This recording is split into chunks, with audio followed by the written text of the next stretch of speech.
You should be a monster. You know, because everyone says, well, you should be harmless, virtuous. You shouldn't do anyone any harm. You should sheath your competitive instinct. You shouldn't try to win. You know, you don't want to be too aggressive. You don't want to be too assertive. You want to take a back seat and all of that. Wrong. You should be a monster, an absolute monster, and then you should learn how to control it.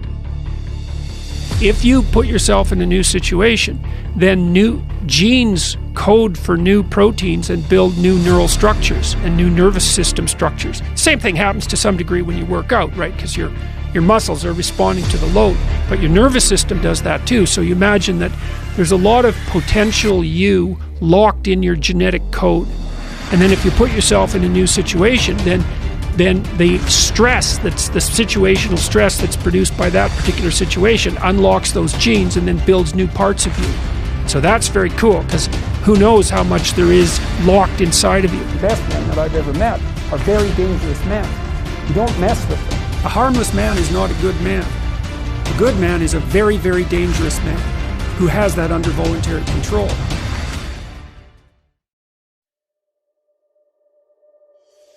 Women don't even like harmless men. They hate them. They like to claw them apart. You know, what women want are dangerous men who are civilized. And they want to help civilize them. Right? That's Beauty and the Beast. You're harmless, you're not virtuous. You're just harmless. You're like a rabbit. A rabbit isn't virtuous. It just can't do anything except get eaten. It's not virtuous. If you're a monster and you don't act monstrously, then you're virtuous. But you also have to be a monster. Well, you see this all the time. Harry Potter's like that too. It's like he's flawed, he's hurt, he's got evil in him. He can talk to snakes, man. He breaks rules all the time. All the time. He's not obedient at all. But you know, he has a good reason for breaking the rules. And if he couldn't break the rules, him and his little clique of rule-breaking, you know, troublemakers, if they didn't break the rules, they wouldn't attain the highest goal. So it's very peculiar, but it's a very, very common mythological notion. You know, the hero has to be a monster, but a controlled monster. Batman is like that, you know. I mean, it's everywhere. It's you know, again in the Harry Potter stories, you see he's touched by evil, right? He actually has a soul fragment that's embedded within him that's as black as anything can possibly be. That's why he can talk to snakes. But without that, he wouldn't be able to have any victory. And that's exactly right psychologically. Unless you can think the way that an evil person thinks, then you're defenseless against them, because they'll go places you can't imagine and then they win. And so the best men I've met, it was interesting even when I was in junior high and high school, because most of my friends dropped out, you know, by the time they were grade 10, thereabouts. And a lot of them were guys who developed physically. They're pretty powerful, and they're just damn sick of putting up their hand to go to the bathroom. It's like, you know, they're not doing that anymore. One of my friends got kicked out when he sort of challenged the gym teacher, you know, physically. And the gym teacher, he could do an iron cross. He was a tough guy, and so it was no trivial matter for my friend to stand up to him, but he got expelled anyways. But, you know, I noticed that it was often the kids whose character I admired that either quit or got expelled, and they were the tougher guys who were just sick and tired of following rules that didn't take into account their character, and then they'd go off and work in the oil rigs or whatever. And you could do that in Alberta at that time. That was really hard work, you know, so it wasn't like they were necessarily taking the easy path. But like, a harmless man is not a good man.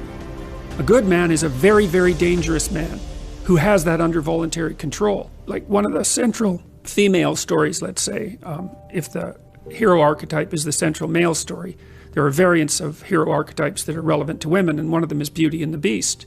And you know, Beauty isn't interested in the guy who isn't the Beast. She's interested in the guy who's the Beast, and that's exactly right, but she's interested in the guy who's the Beast that can be civilized and disciplined. There's no safe places. And the next issue is, do you really want a safe place? Is that what you want? You want to be so weak that you want to be protected from threat? What the hell kind of life is that? You're a paralyzed rabbit in a hole. That's no life for a human being.